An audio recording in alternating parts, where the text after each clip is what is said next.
લેખન એ પૂર્ણ વ્યવસાય હોઈ શકે. બિલકુલ. આવી સમજ ગામડે આપણે રહેતા હોય ને એ પરિવારમાં હોય એ તો વિચારવું થોડુંક અઘરું લાગે. અને મારા બા બાપુએ જીવનનો એક બહુ મોટો ગાળો છે એણે આમ નીચી મૂંડી રાખીને જીવ્યા છે, એટલા માટે કે કોઈને પૂછે કે તમારો દીકરો શું કરે છે તો એમ કે લખે છે. હા, એ તો બરાબર છે, પણ કરે છે શું? એટલે લેખને કશું કરવું છે એ તો બહુ અઘરું છે. ભગવાન તને શક્તિ આપી દે. તારે કોઈ એક તારા પૂર્વસૂરીની સાથે આખો દિવસ ટ્રાવેલ કરવાનું છે અને એમની સાથે વાતો કરવાની છે. કોની સાથે જીવવું ગમશે? કાશ હું હાજર હોત. ટાગોર છેલ્લી ઘડીએ શું કહી રહ્યા હતા કે એ પહાડોમાં ટાગોર શું પાછળના જીવનને યાદ કરીને ટાગોર રડતા, બહુ ખૂબ રડતા, અને એ પોતાના રુદનનું કારણ ન કહેતા. તો મને એમ છે કે કદાચ હું ત્યાં હોત તો હું એ સમજવાનો પ્રયત્ન કરત. તળપદા શબ્દો એ બહુ હોય છે. એ જ વસ્તુને તે તારી સ્ટ્રેન્થ બનાવી દીધી. અસ્પૃશ્યતા વધારે મને ભાવનગરમાં સમજાણી જ્યારે હું 8મા ધોરણમાં એન્ટર થયો ત્યારે. અને એ અસ્પૃશ્યતા હતી ભાષાને લઈ, બોલીને લઈ, પહેરવેશને લઈ, તમારી હેરસ્ટાઇલને લઈ, તમારા મોજાના રંગોને લઈ. એ અસ્પૃશ્યતા પહેલી વાર મને સમજાણી 8મા ધોરણમાં, 2007માં મને સમજાણી. રામને મૌન રહેવું ગમે? હવે એ મૌન રહેવાની વાત વધી ગઈ છે, પહેલાં નહોતી. પહેલાં તો હું કોઈને વારો ના આવવા દેતો. 30 પહેલાના રામને હા, એટલે મને બોલવું બહુ ગમે અને તારી સાથે બેઠા હોય તો મારે મૌન રહેવું પડતું. કઈ વાત કરવી વધારે ગમે રામને પોતાની સાથે? મારે જે ભારત જોવાનું બાકી છે એવું સતત મારા મનમાં ચાલે છે. તારી હંમેશા એક ફરિયાદ રહેતી હતી, તમે સ્ત્રી પાત્રને મહત્વ નથી આપતા. તો તારા લખાણમાં એ વસ્તુ ઓલવેઝ જોઈ છે. જ્યારે હું TV9 ગુજરાતીમાં કામ કરતો હતો ત્યારની આ વાત છે. ત્યારે તત્કાલીન મુખ્યમંત્રી આનંદીબેન પટેલનો એક ઇન્ટરવ્યૂ રેકોર્ડ કરવાનો હતો. એ શોના હોસ્ટ હતા જાણીતા રાઇટર કાજલ ઓઝા વૈદ્ય. તેમની સાથે ત્યારે સેટ પર એક છોકરો આવેલો. તેની આંખોમાં અજબ વિસ્મય ભરેલું હતું. મનોરંજનની અને ન્યૂઝની દુનિયા એ તેના માટે જાણે કે સાવ જુદી જ હતી. એ તેને તાકી તાકીને જોઈ રહ્યો હતો. આજે એ જ મનોરંજનની દુનિયામાં તેના શબ્દોનો જાદુ ચાલે છે. એકવાર એ બોલવા ઊભો થયેલો ને ત્યારે તેની તળપદી ભાષાને કારણે લોકો તેના પર હસ્યા હતા. આજે એ જ તળપદી બોલી અને તેની ગુજરાતી ભાષા પરની પકડ એટલી મજબૂત છે કે ગુજરાત સરકાર દ્વારા અને દિલ્હીની સાહિત્ય અકાદમી દ્વારા તેના શબ્દોના પોંખણા થયા છે.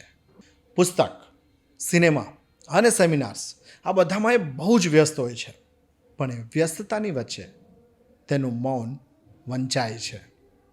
તેની બહુ બધી વાતો, તેની બહુ બધી કલ્પનાઓ, તેની બહુ બધી ફરિયાદો મેં સાંભળી છે અને હજી ઘણી બધી અધૂરી છે. બસ એ જ અધૂરી વાતોને થોડી આગળ વધારવા માટે બિયોન્ડ બાઉન્ડ્રીઝમાં આવો આપણે આજે મળીએ મારા ગમતા લેખક, મારા મિત્ર, નાના ભાઈ રામ મોરીને.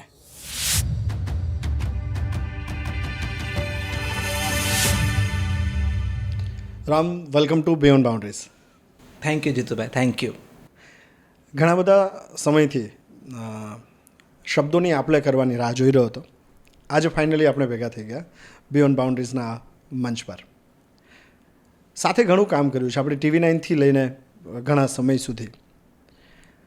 રામને શબ્દે સાથ ટેલિવિઝન સ્ક્રીન પર આપ્યો છે, પુસ્તકોના પાના પર આપ્યો છે અને મોટા પડદા પર આપ્યો છે. સૌથી વધુ શેના માટે લખવું ગમે છે રામને? ત્યાંથી શરૂઆત કરવી છે વાતની. બહુ સ્વાભાવિક રીતે સૌથી વધારે તો પુસ્તકો માટે, પુસ્તકોના માધ્યમથી લખવું ગમે છે. આમ તો લખવાની વાત જ મને બહુ જ ગમે છે, કોઈ પણ માધ્યમ હોય, પણ વધારે અંગત જો સંબંધ લાગતો હોય તો મને પુસ્તક સાથે લાગે છે.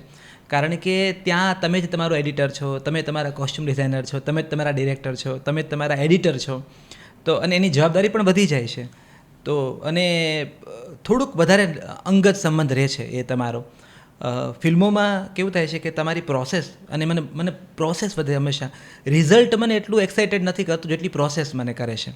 તો એ જ્યારે લખવાની હોય, ડિરેક્ટર સાથે રાતોરાતની માથાકૂટો થાય, અમે ઝઘડીએ, માથાકૂટ કરીએ, સેમ પેજ ઉપર આવીએ, એ પ્રોસેસ મેં બહુ જ મજા માણી હોય. પછી પટકથા કે તૈયાર થઈ જાય. એક્ટર સાથેનું પહેલું રીડિંગ થાય ને એટલે મને આમ દેખાય કે એ ગયું મારા હાથમાંથી.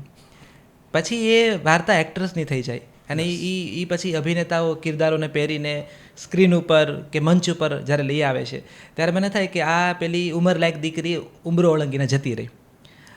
નાટકોમાં પણ આ વસ્તુ છે, એટલે દરેક માધ્યમમાં. પણ પુસ્તક એક એવું માધ્યમ છે જે કાયમ લેખક સાથે જોડાયેલું રહે છે. અને માત્ર એના કારણે શબ્દ વધુ મને પ્રિય લાગ્યો છે પુસ્તક સાથેનો, કારણ કે એ આજીવન અને તમારા ગયા પછી પણ એ તમારી સાથે જોડાયેલો રહે છે. રામ, માહોલ ઘરનો જે હતો એ તો ભાવનગરનું નાનકડું ગામ છે અને પપ્પા ખેતી કરતા હતા. એમની ખેતી જુદી હતી ને તારે કલમની ખેતી કરવાની હતી. પહેલીવાર આંખમાં એ સપનું ક્યારે હતું કે હું શબ્દોની ખેતી કરીશ? આ એક તો છે ને આપણી શિક્ષણ વ્યવસ્થા એ પ્રકારની છે કે આપણે ત્યાં જૂજ બાળકો એવા હશે જેને એનું સપનું ખબર હશે. જૂજ. ઓલ ક્રેડિટ ગોઝ ટુ આપણી એજ્યુકેશન સિસ્ટમ. કારણ કે અને જેના મા બાપ અભણ હોય ને એ બાળકો બહુ નસીબદાર છે, કેમ કે એમની ઉપર કોઈ ભારત નથી. એટલે હું એ સદનસીબે એ બાળક હતો કે જેના મા બાપ ભણ્યા નહોતા.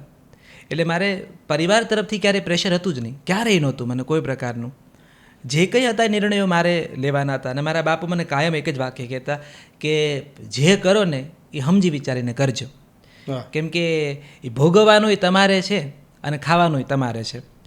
તો એ બાકી કાંઈ મારા મનમાં હતું કે જે કરો સમજી વિચારીને કરજો, કંઈ મા બાપ આખી જિંદગી તમને કોળીઓ નહીં આપે. તો એ વાત હતી કે તમારા નિર્ણય એ તમારા પોતાની એ સમજણ કે પોતાની ભૂલ છે. તો હું ગામડામાં રહ્યો, સંયુક્ત પરિવારમાં મોટો થયો. મારો 30-32 જણાનો આખો ડેલો છે, મારો મોરી ડેલો, લાખાવાડ ગામ મારું, પાલીતાણા તાલુકાનું. અને ખેતીવાડી અને પશુપાલન. મારા દાદા કેસર દાદા, એની સાથે મારો બહુ જ અંગત આમ સંબંધ. અને મારા મોટા દાદા એટલે દાદાના બાપુજી મઘા દાદા એ 115 વર્ષ જીવ્યા. તો આ બે ભાભલાઓનો મને બહુ અદ્ભુત સત્સંગ કાયમ થયો. અને મારા દાદા છે એ સત્સંગી હતા. એ ગુરુમુખી ભજનો સાંભળતા, મને ડાયરાઓમાં લઈ જતા. જીતુભાઈ, એ વખતના ડાયરાઓ છે ને એ અત્યારના ડાયરાના સિસ્ટમમાં ઊભા નથી રહેતા. એ ડાયરામાં એક પ્યોરિટી હતી અને એ ડાયરાની વ્યાખ્યા જુદી હતી. ત્યાં ગુરુમુખી ભજનો સિવાય કોઈ ભજનો ગવાતા નહીં. અને માઇક સિસ્ટમ પણ નહોતા ત્યારે એ વખતના. હું તમને આ બિલકુલ 90s ડાયરાઓની વાત કરું છું. 1993 મારો જન્મ છે. હું તમને મારા 98-97ના એ અનુભવોની વાત કરી રહ્યો છું. મારી 5 વર્ષની ઉંમર અને દાદાની આંગળી પકડી હું આ ભજનોમાં જતો. ખેત મજૂરો, આખો દિવસ ખેતવાડી કરી હોય અને મજૂરી કરીને રાત્રે બધા ભજન ગાવા. અને એ ફિક્સ હોય, અજવાળી બીજના ભજન હોય. અને એ ઘીનો દીવો કર્યો હોય પાટ ઉપર, અને પછી બેસે. કોઈ મૂર્તિ નહીં, નિરાકાર ભક્તિ. આપણે સાકાર ને નિરાકાર, તો આ નિરાકાર ભક્તિના બધા વંશજો, વારસદારો. ચાની રકાબી છે એને મંજીરા બનાવ્યા હોય, અને એ રકાબીને આમ સામસામે રાખીને મંજીરા વગાડે. તગારું હોય, તગારું ઘૂંટણ ઉપર ઊંધું કર્યું હોય અને એના ઉપર તાલ આપે. આ એ લોકોના વાજિંદ્રો. અને એ જે ખેત મજૂરો હોય એ આ બધા ભજનો ગાય. અને એક ભજન ગવાય પછી એ ભજનની એક એક કડી ઉકેલાય. એની વાત થાય કે આમાં ગંગા સતી શું કહેવા માગે છે, લાખા લોયણ શું કહે છે, જેસલ તોરલ શું કહી રહ્યા છે, માલદે રૂપાદે શું કહી રહ્યા છે, નવનાથના આ પદોની વાત શું છે, આ છેત મચંદર ગોરખાયા એમાં ગોરખ કોણ છે. તો આ મનેનો ફાયદો બહુ થયો કે આ એક એક પદને ઉકેલાતા મેં જોયું છે દાદાની આંગળી પકડીને. તો આ પણ શબ્દ સાથેનો મારો સીધો સંબંધ હતો. સ્ટોરી ટેલિંગ મારી સાથે જોડાયેલો, કારણ કે દાદા વાર્તાઓ કહેતા. અને સવાલો પૂછવાની આદત હતી રામ? બિલકુલ હતી. દાદાને હું સવાલો હંમેશા પૂછતો. આ મારી સત્યભામા નવલકથા પણ એ સવાલોમાંથી જ આવી, કારણ કે જે કંઈ પ્રશ્નો થતા અને દાદા પાસે જવાબો હતા બધા. મારી બા જે છે એને પાસે લોકગીતોનો, લગ્ન ગીતોનો બહુ મોટો ભંડાર છે. તો એ ખેતરમાં કામ કરતો હતો એની પાસે હું સાંભળતો અને એ બધા ગીતો મને શીખવાડે. પછી ઢાળમાં હું એની કોપી કરીને ગાતો. મારી દાદીમાં જે છે એ દેવુબા પાસે એટલા બધા પદો, ધોળ પદર અને ધૂન છે, પ્રભાતિયાઓ છે, એ હું સાંભળું. મારા બાપુ જે છે એની પાસે એની અનુભવ કથાઓ બહુ અદ્ભુત છે. 5 વર્ષની ઉંમરે જે બાળક 5માં આથી છગડો ન આવડ્યો તો દાદાએ કીધું કે 5 પાડીઓ છે ને તું ચારવાનું ચાલુ કરી દે એટલે તને છગડો આવડી જશે. એની પાસે જે તળના અનુભવ કથાઓ છે. મને લાગે છે કે આ બધું છે ને, કારણ કે આપણી તો કથા કથનની પરંપરા છે. લખાયેલો શબ્દ બહુ પાછળથી આવ્યો. આપણે ઓરલ પરંપરાના માણસો છીએ. તો ત્યાંથી શબ્દ મને આ બધા પાસેથી મળ્યો, આ બધાની વાતો થકી મળ્યો. એટલે આજે પણ હું જ્યારે કોઈ મંચ ઉપર હોઉં, કોઈ સન્માન લેવા જાઉં, ક્યાંય મારે વાત કરવાની હોય, ત્યારે મને એવું લાગે કે આ મારું એકલાનો સન્માન કે આ મારા એકલાનો અધિકાર નથી. બહુ બધા લોકોના ટેકાઓ આમાં તમને દેખાય. એટલે શબ્દ મને ત્યાંથી આ બધા લોકો થકી મને મળ્યો છે. બહુ જ ઘૂંટાયો છે પછી તો એ શબ્દ, અને હવે બધે છપાયો છે, લખાયો છે. શબ્દ એટલે શું? મારા માટે શબ્દ છે ને બ્રહ્મ સાથેના સંબંધનું સૌથી મોટું માધ્યમ છે. શબ્દ છે એ તમને બ્રહ્મ સુધી પહોંચાડે છે. આપણે ત્યાં નાદ અને શબ્દ બે પરંપરાઓ રહી છે, પણ શબ્દની આરાધના બ્રહ્મ સુધીનો માર્ગ તમારો મોકળો કરે છે. કારણ કે એ જ શબ્દ છે જેના થકી નરસિંહ કૃષ્ણને બોલાવ્યા. આ એ જ શબ્દ છે જેના થકી મીરાએ ઝેરના પ્યાલાને અમૃત કીધું. આ એ જ શબ્દ છે જેના થકી માલદે રૂપાદેએ કે રૂપાદે ખાલી ઓઢણું આકાશમાં ફેંકે અને આખું આકાશ કવર થઈ જાય ને પછી એ નીચે સ્નાન કરે. આ એ જ શબ્દ છે જેના થકી તોરલે જેસલના પાપ ધોયા છે. તો શબ્દને તમે અવગણી ન શકો. નાદ સાથે શબ્દની એટલું જ મહત્ત્વ છે. અને શબ્દ છે ને એ ઈશ્વરનું સ્વરૂપ છે. ગાંધીજી એવું કહેતા કે આપણે તો એવું કહીએ કે સત્ય, ઈશ્વર સત્ય છે, પણ પછી એ શબ્દના સથવારે ગાંધીજી કીધું કે ના ના, સત્ય જ ઈશ્વર છે. તો શબ્દ બહુ મોટું માધ્યમ છે બ્રહ્મ સાથેના સંબંધને જોડવાનું. વાહ. શબ્દ છે એ સાધના છે, જેમ કહ્યું એમ. હવે શબ્દ છે એ બિઝનેસ માટેનું એક પ્લેટફોર્મ પણ છે. બિલકુલ. શબ્દથી કરિયર બની શકે છે. જે રીતે રામની કરિયર ઘણા બધા લોકો જોતા હશે, એમને એવું થતું હશે કે મારે રામ જેવું બનવું છે, મારે રામની જેમ લખવું હશે. તો આજે નવી પેઢીને, કારણ કે હજી તો તારે બહુ લાંબી મજલ કાપવાની બાકી છે, બહુ બધા અચીવમેન્ટ્સ બાકી છે, પણ અત્યાર સુધી જે મળ્યું છે ને એ લોકો માટે તો પ્રેરણાવાળું છે. એમને કરિયર બનાવવી હોય તો રાઇટિંગનું ફિલ્ડ ચૂઝ કરાય ખરું? બિલકુલ કરાય, બિલકુલ કરાય. ખાલી એક્સપેરિમેન્ટની વ્યવસ્થા અંદરથી રાખવી પડે. બારી બારણા ખુલ્લા રાખવા પડે. હું કોઈ પણ આર્ટિસ્ટને અમે વિચાર્યું કે કોઈ પણ આર્ટિસ્ટ છે ને એ વધારે સફળ કે કામ ત્યાં સુધી, અમિતાભ બચ્ચન અત્યાર સુધી એટલે કામ કરે છે કે એને બારીઓને બારણા ખુલ્લા રાખ્યા છે. એ તમે કેટલા, તમારું એક્સેપ્ટન્સ પાવર કેટલો છે એ વિદ્યાદેવી સતત જુએ છે. અને હું નવી પેઢીના સર્જકોને એ જ કહું કે તમારે કામ કરવું છે બિલકુલ કરો, પણ જે અટકી ગયું છે એ છે ડાયલોગ.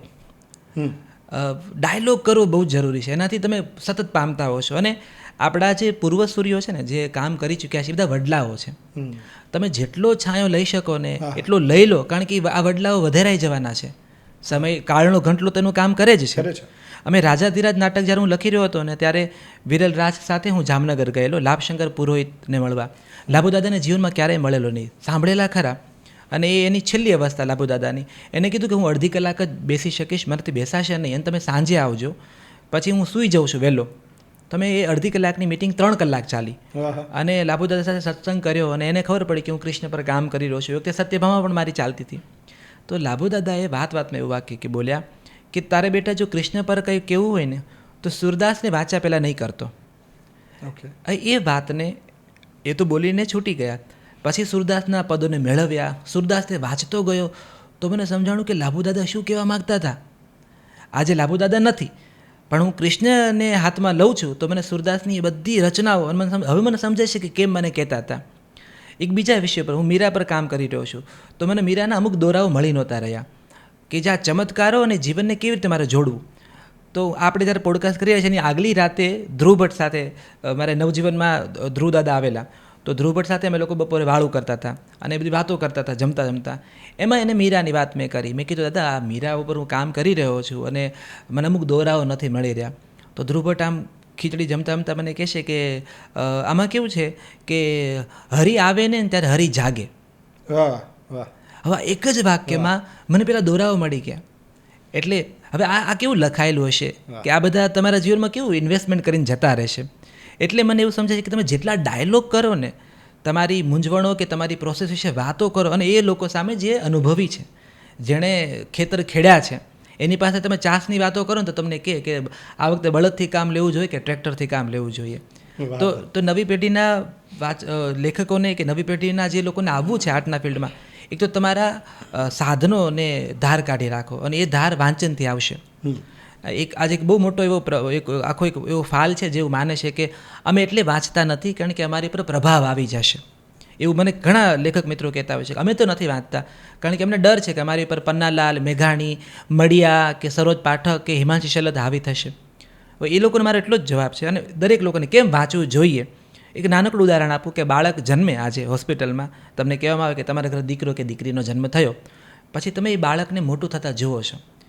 એ હોસ્પિટલના લેબર રૂમથી દોડતું બહાર નથી આવતું બાળક, અને જો એ બહાર આવે તમે ના ઊભા રહ્યો કોઈ, તો એ બાળક પહેલાં તો એને બેસતા જ નથી આવડતું, એટલે તમે એને ઓશિકાના તકિયા મૂકો છો ચારે બાજુ, પછી એને કોન્ફિડન્સ આવે છે ડગમગ ઊભા રહેવાનો, પછી દિવાલ પકડે છે, પછી કોઈક વડવાની આંગળી પકડે છે, પછી હજી એને પગ માંડતા નથી આવડતા, કાં તો આમ પગ રાખશે કાં તો આમ રાખશે, એમાં એ ઊંધા માથે પડશે, અને પછી એને એક વિશ્વાસ આવશે કે હવે હું આંગળી, ભીત કે ડગલું એનો આધાર રાખ્યા વગર દોડી શકીને પછી એ દોડે છે અને મા બાપ ઊભા રહી જાય છે.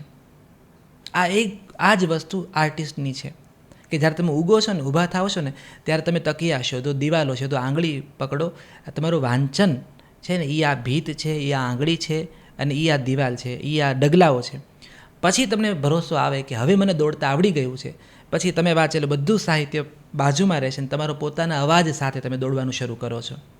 એટલે વાંચન બહુ જરૂરી છે. હોય છે. અને આમાં ઇનપુટ હોય તો આઉટપુટ નીકળે, બિલકુલ. એ પણ ફેક્ટ છે. બિલકુલ. પણ જે તે બાળકનું ઉદાહરણ આપ્યું ને, એટલે કેવું થાય, આજે નેરેટ કરવાની જે ઘટના છે, મને 3 વ્યક્તિનું નેરેટ આખા ગુજરાતમાં બહુ જ ગમે. મિડ ડેના પત્રકાર છે રશ્મિન શાહ. બિલકુલ. રશ્મિનભાઈ કોઈ પણ સ્ટોરી નેરેટ કરે એટલે તમે સાંભળતા રહો, તમારી સામે વિઝ્યુલાઇઝ થાય. વિરલ રાજ, વિરલભાઈનું નેરેશન પણ એટલું જ બહુ મસ્ત હોય. અને આપણે સાથે કામ કરતા હતા ત્યારથી રામ જ્યારે પણ વાતો કરતો હોય તો રામનું નેરેશન એટલું જ ગમે. રામને મૌન રહેવું ગમે? હા, એ બહુ ઓછા લોકોને એવું માનવામાં આવશે, પણ મારો ઘણો એવો પીરિયડ હોય છે કે હું સાવ ચૂપ હોઉં છું. અને એ એટલા માટે ચૂપ હોઉં છું કે એ તમારા કેટલાક સેલ્ફ ડાયલોગ તમારી સાથે ચાલતા હોય છે. મારા આસપાસના મિત્રોને બહુ રેર એવી ઘટનાઓ લાગતી છે કે જ્યાં હું ચૂપ હોઉં છું. પણ હા, અને આ છે ને, હું તમને એ કહું જીતુભાઈ, ત્રિશીને વટાવ્યા પછીના આ ફેરફારો છે. એ પહેલાં તો હું એ સીતાવર ગીતાની હેમા માલિની કે જવીમેટની કરીને પાછળ રાખી દઉં એટલું મારું બોલવાનું હતું. એ નોનસ્ટોપ ચાલતું હતું. પણ ત્રિશી છે ને એક ઉંમરનો બહુ રસપ્રદ પડાવ છે કે જ્યારે 3 દાયકા જીવનના તમારા પૂરા થઈ ગયા છે અને તમે જરા જુદા પ્રકારની પ્લસ માઇનસ એક હિસાબ માંડો છો તમારા જીવતરનો. ત્રીસી પછી માણસ ચૂપ એટલે પણ ધીમે ધીમે થવા માંડે કે પછી એમ થાય છે કે હવે મારા કામને બોલવા દઉં, હવે હું ઓછું બોલું. તો મારામાં એ છેલ્લા 1-2 વર્ષથી આ એક પ્રભાવ ચાલુ થયો છે. એટલે હું પ્રમાણમાં ઓછો હવે અભિવ્યક્ત થાઉં છું. મારા ખૂબ નજીકના મિત્રો મને એવું કહે છે કે તું સાવ બદલાઈ ગયો છો, એમ કે તું આ પહેલાં જેવું નથી. કદાચ એટલા માટે કે હવે મને એવું લાગે છે કે બોલી લીધું અત્યાર સુધી જેટલું બોલવું હતું એમ. કારણ કે મૌનની તાકાત છે, બહુ મોટી શક્તિ છે. તમે જ્યારે ધ્યાન કરવા બેસો છો, તમે જ્યારે ચૂપ છો, એ પણ એક પ્રકારની સાધના છે જાત સાથેની. તો હવે એ મૌન રહેવાની વાત વધી ગઈ છે, પહેલાં નહોતી. પહેલાં તો હું કોઈને વારો ના આવવા દેતો. 30 પહેલાના રામને, હા, એટલે મને બોલવું બહુ ગમે અને તારી સાથે બેઠા હોય તો મારે મૌન રહેવું પડતું. ખાલી રામને સાંભળો બસ. એક વાત પૂરી થાય એમાંથી કનેક્ટિંગ બીજી પૂરી થાય એમાંથી ત્રીજો સંદર્ભ નીકળતો હોય. તો હવે જે તે કહ્યું કે 30ના પડાવ પછી શાંત રહેતા શીખ્યો છું. રામ જ્યારે પોતાની સાથે એકલો જ હોય તો રામ કઈ વાત કરવી વધારે ગમે રામને પોતાની સાથે? એક તો કરેલા કામોની, અને નવા કામ વખતે કઈ ભૂલો રિપીટ નથી કરવી. નવી ભૂલો કરવાનો અધિકાર બધાને જ છે, જૂની ભૂલો રિપીટ કરવાનો હક નથી કોઈને. તો હું જ્યારે ચૂપ હોઉં છું, એક તો મારું જે કામ કરી રહ્યો છું એ, અને હવે આગળ જે કરવું છે એ, આ 2 વસ્તુ સતત મનમાં ચાલતી હોય છે. ત્રીજું ચાલતું હોય છે સતત મારે જે ભારત જોવાનું બાકી છે, એવું સતત મારા મનમાં ચાલે છે. મને એવું મેં છે ને પ્રવાસને મહત્ત્વ નહોતું આપ્યું બહુ. એટલે મને એવું, અને એ મને સમજાણું જ્યારે આ 30એ પહોંચ્યો ત્યારે કે ખૂબ ઓછું ફરી શક્યો છું. તો હવે મને એવું બહુ હોય છે કે મારે ભારત જોઈ લેવું છે, મારે અહીંયા જવું છે, ત્યાં જવું છે. હું હવે એમ ચાન્સ છોડતો નથી. મને ક્યાંય તક મળે ને તો અહીંયા જઈ આવું. તો એક આ વસ્તુ પણ ચાલતી હોય છે કે મારે હવે અહીંયા ફરવા જવું છે, મારે આ જોઈ લેવું છે, આ જોઈ લેવું છે. એ ભૂખ થોડીક વધારે ઉઘડતી જાય છે મારી અંદર. તો મોટાભાગે તો હું કામ વિશે વધારે જ વિચારતો હોઉં છું. હું જે લખવા ધારું છું એના ઉપર વાંચતો હોઉં છું, ચૂપ હોઉં છું ત્યારે. કંઈ નહીં તો ગીતો સાંભળતો હોઉં છું. એ બધા સંગીત મારા માટે બહુ મોટું મેડિટેશન છે. તો હું એ સંગીતના સૂરે પણ હું સીધો એક લાંબી વિચાર યાત્રામાં જતો રહેતો હોઉં છું. પણ મારું આમ તો મૌન પણ બિચારું મૌન હોતું નથી, એ બહુ જ બોલકું હોય છે મારું મૌન. તો આ વિચારતો હોઉં છું બધું. અને મોટાભાગે કેન્દ્ર સ્થાને લેખન હોય છે, મોટાભાગે. લેખન અને લેખક આ બેની આસપાસમાં તું હોવ, બહુ બધા લેખકને તે વાંચ્યા હશે. પૂર્વ સૂર્યોની હમણાં જે વાત થઈ, રામને ટાઈમ મશીન બેક લઈ જાય, અથવા તો એક એવી ભગવાન તને શક્તિ આપી દે, તારે કોઈ એક તારા પૂર્વ સૂર્યની સાથે આખો દિવસ ટ્રાવેલ કરવાનું છે અને એમની સાથે વાતો કરવાની છે, કોની સાથે જીવવું ગમશે? 2 એવા લોકો છે ભારતીય સાહિત્યમાં. ટાગોર મને એની જીવનીમાં બહુ જ રસ પડ્યો છે, એની કવિતાઓમાં, એની વાર્તાઓમાં, નવલકથાઓમાં. અને મારા માટે એ માણસ બહુ વંડર રહ્યો છે હંમેશા, ટાગોર. આજે 2025માં પણ એની કથાઓ એટલી બધી તમને આમ લાગે કે આ અનુરૂપ છે આજના સમયને. એ ટાઈમલેસ છે એની કથાઓ બધી. એની જે સાયકોલોજી, એને જે કેરેક્ટર્સની લખી છે, તો ટાગોર મને અત્યંત પ્રિય છે ભારતીય સાહિત્યમાં. તો મને બહુ રસ છે કે એ 80 વર્ષના ટાગોર જ્યારે શાંતિનિકેતન સંસ્થા ચલાવી છે અને ફંડ નથી એની પાસે, એટલે જ્યારે શિષ્યો સાથે, વિદ્યાર્થીઓ સાથે નાટકો કરવા જતા અલગ અલગ ગામડાઓમાં, અને 80 વર્ષના ટાગોર જ્યારે ભીષ્મ બનીને આ મંચ ઉપર આવતા હતા, કે રાજા દશરથ બનીને જ્યારે મંચ ઉપર આવતા હતા, ત્યારે એ ધ્રુજતો માણસ કેવી રીતે સંવાદ બોલતો હશે. અને એટલે લોકો પૈસા ફેંકતા, કેમ કે ટાગોર જેવો ટાગોર નાટક કરી રહ્યો છે. અને ગાંધીજીને આ વસ્તુ ખબર પડે છે, અને પછી ગાંધીજી ત્યાંથી ફંડ મોકલાવે છે અને કહે છે કે મારી ભાષાનો આવો મોટો લેખક, આ ઉંમરે હવે નાટક કરવા જવાની જરૂર નથી તમારે સંસ્થા ચલાવવા માટે. પણ મને ટાગોરની આ બધી પ્રોસેસ, શાંતિનિકેતનમાં છે ને ટાગોરના બધા ઘર બહુ રસપ્રદ છે. એક પહેલું મોટી હવેલી છે જ્યાં ટાગોર મોટા થયા, પછીનું ઘર. એમાં રસપ્રદ એ છે જીતુભાઈ કે જેમ જેમ ઘર નાના થતા ગયા છે, છેલ્લું ઘર જેને મૃત્યુ થયું એ ઘર તો સાવ જ નાનું છે. એટલે એક માણસની જરૂરિયાતો કેવી સંકેલાતી જતી હોય છે. તો આ બધામાં કાશ હું હાજર હોત. ટાગોર છેલ્લી ઘડીએ શું કહી રહ્યા હતા, કે એ પહાડોમાં ટાગોર શું પાછળના જીવનને યાદ કરીને ટાગોર રડતા, બહુ ખૂબ રડતા, અને એ પોતાના રુદનનું કારણ ન કહેતા. તો મને એમ છે કે કદાચ હું ત્યાં હોત તો હું એ સમજવાનો પ્રયત્ન કરત કે મારે કરવો છે રાધર. એના જવાબો મળ્યા નથી મને. તો મને ટાગોર એટલે રસપ્રદ લાગ્યા છે. અને ગુજરાતી સાહિત્યમાં મેઘાણી, એ જે ગામ, ગોંદરો અને સીમ એને ખેડી છે, અને એક ભવમાં કેટલા ભવનું જીવી ગયો એ માણસ, અને કેટલું ઓછું જીવ્યા અને કેટલું મોટું તર્પણ કરીને ગયા ભાષાનું. એ જે ગ્રામ ગીતો છે, લોકગીતો છે, લગ્ન ગીતો છે, સૌરાષ્ટ્રની રસધાર છે. બીજું એ છે કે મેઘાણી છે ને, રસધાર એટલી મોટી થઈ ગઈ કે સર્જક મેઘાણી ઢંકાઈ ગયા.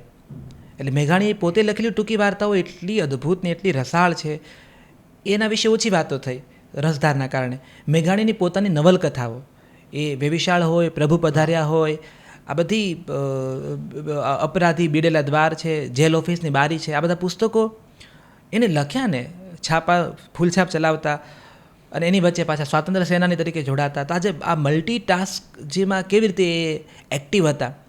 તો આ બે એવા સર્જકો છે જે મને ટાઈમ મશીનમાં હું જઈ શકું તો એમની સાથે રહી, એમની આ રાઇટિંગ પ્રોસેસને મારે જોવી છે, એમની સાથે વાતો કરવી છે. તો આ બે છે, ટાગોર અને મેઘાણી.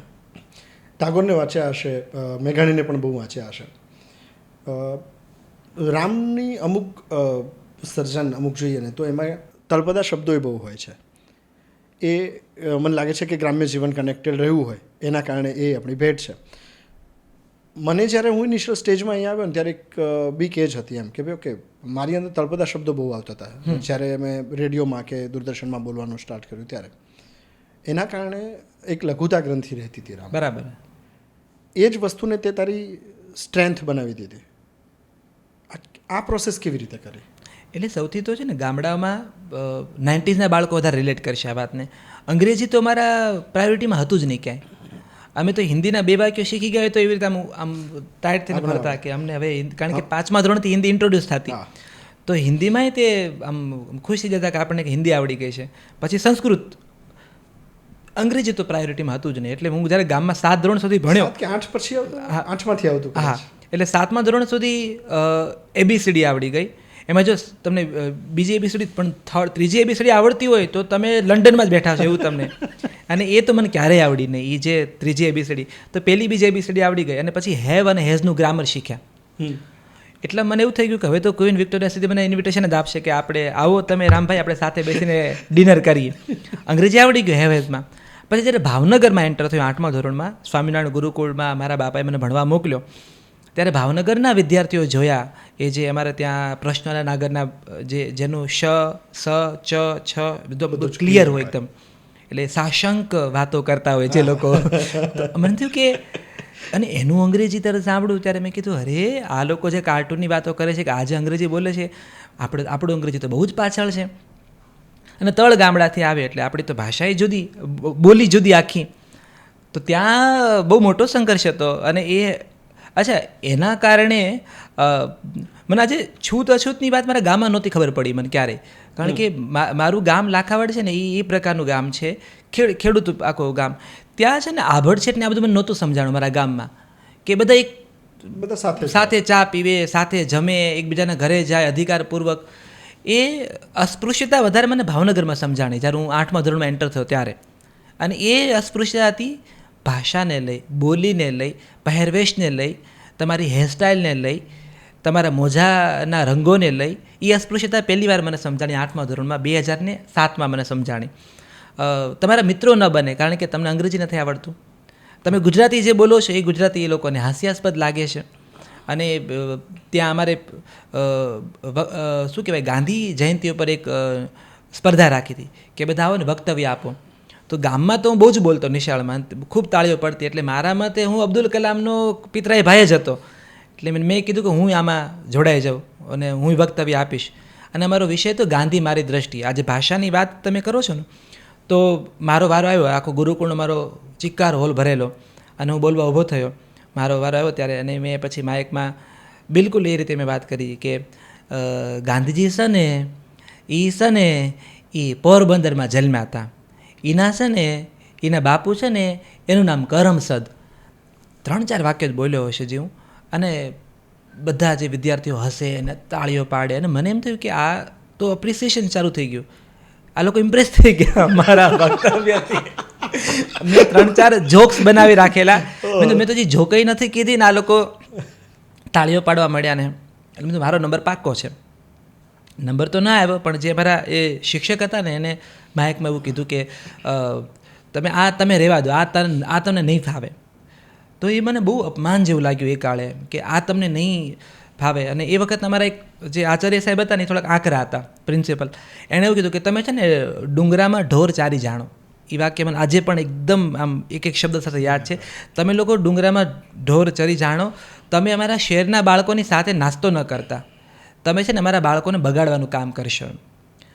એ મને એટલું અપમાન જેવું લાગેલું કે તમારું પોત અને તમારું કુળ, તમારું ગોત્ર અને તમારી ધરતી, તમારું અપમાન કેવી રીતે, તમારો માઇનસ પોઈન્ટ કેવી રીતે હોઈ શકે.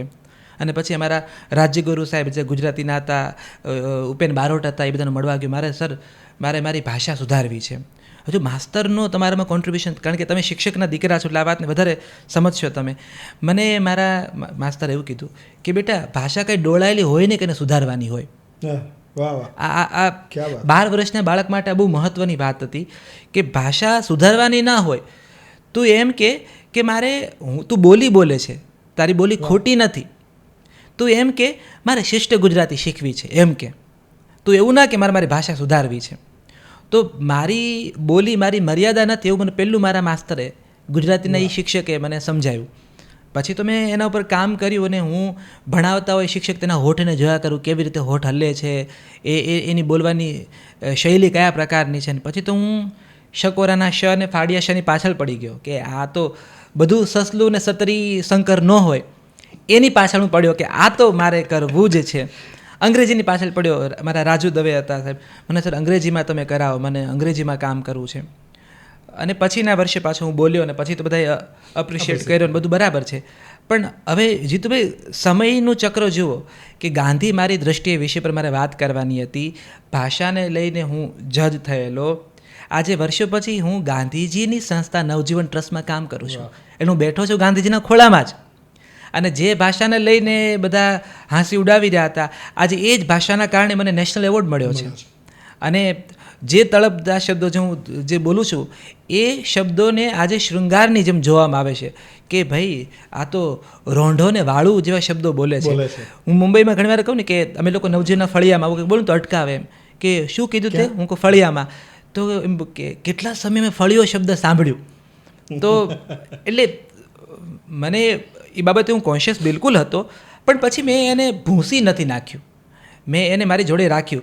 નહીં તો મહોતું ન લખાણું હોત, નહીં તો કચ્છ એક્સપ્રેસ ન લખાણું હોત, તો મેં જો વાઘો પહેરી લીધો હોત ને મારી ઉપર કે હવે તો હું સાશંક વાતો કરીશ એમ, એવું મેં રાખ્યું હોત તો આ બધું મારી પાસે આવ્યું ના હોત. એટલે તમારું મૂળ અને કુળ એ તમારું પ્લસ પોઈન્ટ છે, એ સમજવું બહુ જ જરૂરી. કારણ કે રામ છે એ જે રામની વાત કરી શકશે એવી વાત બીજું કોઈ નહીં કરી શકે.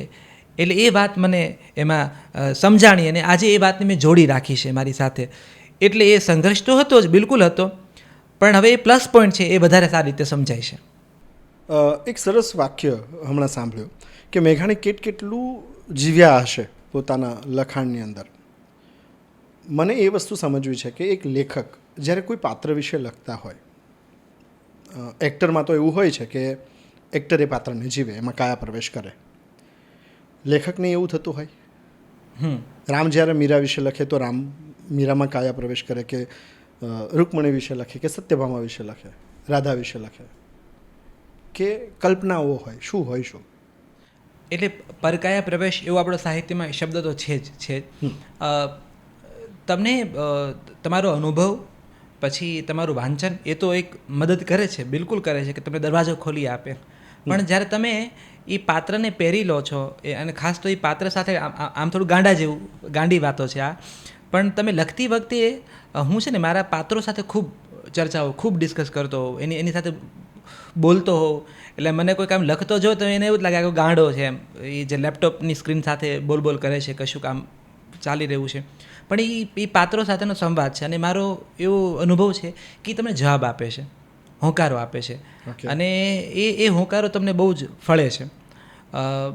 એટલે લેખક જ્યારે લખે છે ત્યારે એ સૃષ્ટિમાં પોતે એન્ટર થઈ ગયો હોય છે અને એ જગતને જોતો હોય છે. પછી હું જ્યારે પહેલી વાર લખું છું દ્રશ્ય કે અક્રૂર આવ્યા છે અને કૃષ્ણ બલરામ રથ પર સવાર થઈને આખું ગોકુળ એને વળાવી રહ્યું છે, તો એ દ્રશ્ય લખતી વખતે મારી આંખો ભીની હોય અને એ લેપટોપ પર જ્યારે મારા ટેરવાઓ કામ કરી રહ્યા હોય ત્યારે બધી જે ગોપીઓ કે નંદ યશોદા જે કંઈ બોલી રહ્યા છે એ, અને મને મારો એવો અનુભવ છે કે જે લખતી વખતે હું રડ્યો છું ને એ વાંચતી વખતે વાચક રડ્યા જ છે.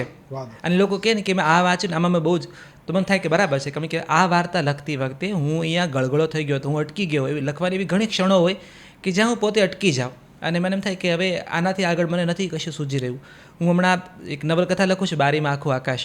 એમાં એક વાક્ય મેં જ્યારે હું લખતો હતો અને એ વખતે સદનસીબે આ બંને મારા મિત્રો છે, કિશન દેસાઈ અને શિલ્પા દેસાઈ, એ બંને મારા કેબિનમાં આવેલા અને હું વખતે લખી રહ્યો હતો. અને એક વાક્ય હું અટકી ગયો. એ વાક્ય હતું એક બાપની લાચારીનું. પેલો ડૉક્ટર એને કહે છે કે તમે પાછા આવશો ને, મને તમને રાહ રહેશે. તો એમાં એક વાક્ય, હવે કોન્ટેક્સ નથી ખબર એટલે એ વાક્યની તમને ડેપ્થ નહીં પહોંચે, પણ એક વાક્ય એવું છે ખાલી કે અહીંયા નહીં આવ તો બીજે ક્યાં જાય છે એમ. હવે એમાં જ એક બાપની જે લાચારી હતી ને આખી, પછી હું ન લખી શક્યો. એ વાક્ય પછી મારે અટકી જવું પડ્યું થોડો સમય, કારણ કે મને એમ થયું કે મા બાપની લાચારી કેવી હોય છે. ઘણીવાર તો એ મા બાપ સિવાયની કેટલી મોટી લાચારી હોય છે. સંતાનો સામે નહીં ચાલી શકે તમારું, કે એ તમારી વાત નથી માનતા, અને એ લાચારી મા બાપ ગાવા ક્યાં જાય? કારણ કે એને સમાજમાં અને પરિવારમાં તો બહુ ઊંચું રાખ્યું હોય પોતાના બાળકોનું. ત્યાંથી ધક્કો ખાય ને મા બાપ. અમુક વાર છે ને એવું છે કે તમારે રડવું છે પણ તમને મોઢું સંતાડવાનો ખૂણો નથી મળતો. એવી લાચારી મા બાપની જ્યારે આવે ને ત્યારે હું આમ થોડુંક હલી જાઉં. તો એ વાક્યમાં મને એમ થયું કે આ તો કેટલું અઘરું છે. તો અને એ તમે તો વધારે રિલેટ કરી શકો તમે જો જીવાતા જીવનમાં એને ક્યાંક જોયું હોય. મેં મારા એ સંયુક્ત પરિવારમાં, મારા એ ગામમાં જીવનને એટલું નજીકથી જોયું. આ બધા લોકોની સાથે એટલા અભાવોને મેં બહુ નજીકથી જોયા. પણ આ બધા એવા પાત્રો હતા કે જેને અભાવને સ્વભાવ ન બનવા દીધો, લાફો મારીને ગાલ લાલ રાખ્યો. તો જ્યારે લખું છું ત્યારે એ બધા મારી સામે આવે છે. કૃષ્ણ કથા હોય કે રામકથા હોય કે મીરાની કથા હોય કે આપણી પૌરાણિક કથાઓ હોય, એ બોલતી વખતે નરડ કરનાર માણસ છે. મારા દાદા જ્યારે, મને યાદ છે કે નરસિંહ મહેતાની કથા મને કહેતા, રાત્રે અંધારામાં અમે બેઠા હોય આકાશ નીચે અને દાદા કથા કહેતા હોય, તો નરસિંહ મહેતાના બાપનું શ્રાદ્ધ મારા દાદા બોલતા હોય ત્યારે એ મહેતાની મજબૂરી બોલતી વખતે દાદાનો ગળો રૂંધાઈ ગયો હોય બોલતી વખતે. તો મને એવું લાગે કે મારા જે આ 70 વર્ષના દાદા છે ને એ નરસિંહ મહેતા જ છે. એ દાદા, એ કેસર મોરી નથી, એ મહેતા નરસિંહ છે, જે જુનાગઢની બજારમાં વાણિયાની સામે ઘીની ટબુડી લઈને ઊભા છે અને ઘી માગી રહ્યા છે. તો એ જે વિઝ્યુલાઇઝેશનનો પાવર છે ને તમારો, સ્ટોરી ટેલિંગથી એ ડેવલપ થાય. મારી બા જ્યારે એમ કહેતી હોય મને કે જેસલને તોરલ ભજન માટે નીકળ્યા અને વાયક 2 જણાના હતા, અને તોરલે કહેશે જેસલને કે વાયક 2ના છો, 3ના નથી, અને મારે તો ગર્ભ છે. તો જાડેજા કહે કે તોરલ તો પછી વાયકને તો ઉથાપાઈશ નહીં. અને પછી તોરલે ડેબું ચીર્યું પેટ અને ગર્ભમાંથી બાળક કાઢ્યું અને બાવળની ડાળી ઉપર ખોઈ બનાવીને બાળકને ઝૂલાવ્યું, સુવડાવ્યું, અને તોરલ ભજન ગાવા ગયા. પછી કે તોરલ ભજન ગાઈ રહ્યા છે અને ભજન ગાઈને તોરલ પાછા આવી રહ્યા છે અને એક વડલાના ડાળ પર વાંદરીને કૂદકા મારતી છે. વાંદરીનું બચોળિયું એના છાતીએ વળગેલું હતું. તો એ જે રીતે મા બની હતી ને હમણાં નવીન, એટલે માતૃત્વ એની અંદર હતું, તો એને તોરલને એવું કહે છે પેલી વાંદરીને તોરલ કે અરે ધ્યાન રાખ, બચોળિયું છાતીએ વળગ્યું છે. કથા એવું છે કે વાંદરીને વાચા ફૂટી. વાંદરી એવું કીધું કે મારું તો મારી છાતીએ ટીંગાણું છે, તારું તો ગામની સીમા બાવળની ડાળીએ ટીંગાણું છે અને તોરલનો જીવ ત્યાં જતો રહેશે. લોક એવું કથા છે. ને પછી જેસલ પદ ગાઈને તોરલને જીવિત કરે છે. તો જ્યારે એ ગાતી હોય, એ વાત મારી બા મને કરતી હોય ત્યારે મને એવું જ લાગે કે એ મારી બા નથી, પેલી કેસરી હાડલો પહેરેલી તોરલ બોલી રહી છે, જેના હાથમાં દાંતરડી છે ને એ ત્યારે ખેતરમાં કામ કરતી કે તોરલ બોલે છે. તો આ જે વિઝ્યુલાઇઝેશન છે તમારી ભીતર, એ તમને લખતી વખતે બહુ હેલ્પ કરે. તમને લોકોમાં પાત્રો દેખાતા હોય, તમને કૃષ્ણ જરા જુદા સંદર્ભમાં સમજાય. કૃષ્ણ મને એક લોકનાયક તરીકે વધારે લાગ્યા છે હંમેશા, કે આના જેવો લોકનાયક તો બીજો કોઈ હોઈ ન શકે. તો એ બધું લખતી વખતે તમને વધારે મદદ કરે છે. પણ જીવન તમે જે નજીકથી જોયું છે તો એનાથી તમારું આ પાત્રમાં પ્રવેશ બહુ સરળ બની જાય છે. અને આ ભીની આંખો છે ને, એનાથી પવિત્ર જગતમાં બીજું કશું જ નથી. પણ આ બધું એક સમજણ સાથે આવતું હોય છે. બિલકુલ. ક્યારે એવું થયું કે ફોર એક્ઝામ્પલ રામે વિચાર્યું કે મારે લેખક થવું છે, અથવા તો જેમ કહ્યું સંયુક્ત કુટુંબમાં રહેતા હતા, તો એવું બને કે કોઈ આ વસ્તુ સમજી ન શકે કે યાર આ તું શું કરે છે, કે કામ કરને. લેખન એ પૂર્ણ વ્યવસાય હોઈ શકે. બિલકુલ. આવી સમજ ગામડે આપણે રહેતા હોય ને એ પરિવારમાં હોય, એ તો વિચારવું થોડુંક અઘરું લાગે. બહુ અઘરું છે, ખૂબ અઘરું છે. જ્યારે એ સમજણ સામેવાળામાં ન હોય ત્યારે મેન્ટલ બેલેન્સ કેવી રીતે રાખાતું હોય છે? બહુ અઘરું એટલે હતું કે પહેલાં તો આપણે ત્યાં એક્ઝામ્પલ કેવા હોય કે ફઈનો છોકરો આ ભણ્યો છે એટલે આ કરો, મામાનો છોકરો આ ભણ્યો છે એટલે આ કરો. ઉદાહરણો તો આપણી સામે એ જોવાના કે આપણા બાપુજીના કોઈ મિત્રનો દીકરો આ ભણે છે તો કે આ કરો. આ કમ્પેરિઝનમાં જ આપણે મોટા થયા છે ચારે બાજુ. તો લેખક એ કશું કરવું છે એ બહુ અઘરું હતું. અને મારા બા બાપુએ જીવનનો એક બહુ મોટો ગાળો છે એણે આમ નીચી મૂંડી રાખીને જીવ્યા છે. એટલા માટે કે કોઈને પૂછે કે તમારો દીકરો શું કરે છે, તો એમ કે લખે છે. હા, એ તો બરાબર છે, પણ કરે છે શું? એટલે લેખને કશું કરવું છે એ તો બહુ અઘરું છે. અને હું ભાવનગરમાં એન્જિનિયરિંગ કરતો હતો, ફેબ્રિકેશન એન્જિનિયરિંગનો મારો ભણવાનું ચાલતું હતું, અને મને નહોતી જ મજા આવી હતી કોઈ રીતે. અને મને બહુ એવું સમજાવવા મળ્યું હતું ધીમે ધીમે 2012ની આસપાસ કે મારે જે કંઈ કરવું છે ને એ ભાવનગરમાં નહીં થાય. અને હું ઘરેથી ખોટું કરીને નીકળ્યો હતો. મેં મારા બા બાપુને કીધું કે મને નોકરી મળી ગઈ છે, દિવ્ય ભાસ્કરમાં જોબ છે મારી અને 25,000નો પગાર છે, તો હું હવે અમદાવાદ જઉં છું. એટલે આવું કહીને હું ઘરેથી અમદાવાદ આવી ગયો હતો. ત્યારે કંઈ અમદાવાદમાં મારી પાસે નોકરી નહોતી. અને હું તુષાર દવે, મારો રૂમમેટ, તુષાર સાથે મારી બહુ જૂની મિત્રતા. અમે લોકો રાજકોટમાં કામ કરતો ત્યારથી. તો મેં તુષારને કીધું હું અમદાવાદ આવી રહ્યો છું ને મારે રૂમ રાખવાની છે. તો એ વખતે તુષાર દવે અને અમિત રાડિયા એ બંને રૂમમેટ, અને એને એક ત્રીજા રૂમમેટની જરૂર હતી જ કે આવી જતું, અમારે આમે તે એક રૂમ પાર્ટનર જોઈએ છે. એટલે આ 2012ના એન્ડમાં 13ની શરૂઆતમાં હું આવ્યો અમદાવાદમાં. તો અમે સાથે, તો ઘરના લોકોનું તો એવું જ હતું કે છોકરો આપણો ભાસ્કરમાં નોકરી કરે છે. ભાસ્કરમાં તો મારી તુષાર નમિત લગભગ ભાસ્કરમાં જ હતા. હા, બંને ભાસ્કરમાં. તુષાર વેબમાં હતો, ભાસ્કર વેબમાં નોકરી કરતો અને અમિત સિટીનું કામ કરતો. અને મેં કીધું મારે અહીંયા નોકરી કરવી છે. ને પછી પ્રયત્નો ચાલુ થયા, પણ કોઈ રીતે, કારણ કે મારી પાસે જર્નાલિઝમ નહોતું, હું તો એન્જિનિયરિંગ કરતો આવેલો. અને પછી નોકરીના પ્રયત્નો કર્યા, ક્યાંય નોકરી મળે નહીં મને. અને પછી એકવાર અમે લોકો દાલ બાટી ખાવા માટે બે લઈ ગયા. મારો બહુ મૂડ ઓફ હતો, હું આમ રડર કરતો હતો કે હું શું કરીશ આમ તેમને. અને સામે TV9 ગુજરાતીનું બિલ્ડિંગ હતું અને લાઇટો શણગારી હતી, કારણ કે TV9ના કંઈક 7 વર્ષ પૂરા થઈ રહ્યા હતા એ વર્ષોમાં, 2013 આસપાસ. અને તુષારે દાલ બાટી ખાતા ખાતા મને કીધું કે શું ખબર તને આમાંય નોકરી કરવાની હશે? તો મેં કીધું મારે તો ભાસ્કરમાં જ નોકરી કરવી છે, મારે તો છાપામાં જ લખવું છે. પણ એ તુષારના વાક્યો કેટલા આમ સત્ય, બ્રહ્મ એની પાસે બોલાવડાવ્યું. પણ એટલે આ બધું ત્યાં સુધી ચાલ્યું. ઘરેથી પૈસા મગાવવાનું બંધ કર્યું હતું મેં 2013થી. ભાવનગરમાં એન્જિનિયરિંગ કરતો ત્યારથી હું ઘરે પૈસા ન મંગાવતો, ટ્યુશન ક્લાસીસમાં ભણાવવા જતો અને એની પહેલે મારો ખર્ચો હું કાઢતો હતો.